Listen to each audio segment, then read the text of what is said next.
নিচ্ছি আলু পরোটা। তো দেখে নাও গাইস, না ওই জন্য আমাদের খাবার নিয়ে গেছে, ওই জন্য নিরামিষ আলু।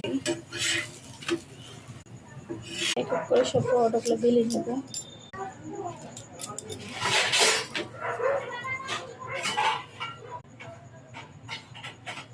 এক এক করে সব পরোটাগুলো দেখো ভেজে নিচ্ছি। এক এক করে সব পরোটাগুলো ভেজে নিচ্ছি। এই আমের আচার, এই দেখো আলু স্টাফিং, ময়দা, আলুটা এখন উল্টে নিব।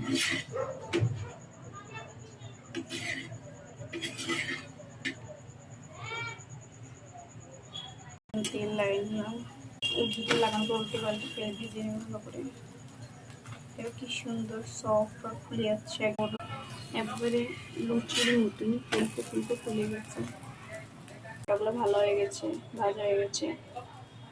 এইটুকু আমার মিনি ব্লগ। আপনাদের কেমন লাগবে আলুর পরোটা অবশ্যই আমাকে কমেন্ট বক্সে জানাবেন। চলো এখন আমরা রাতের ডিনার খাই, কেন আমরা 9টা থেকে 10টা অবধি সব ডিনারগুলো করে নিই। চলো এখন প্লেট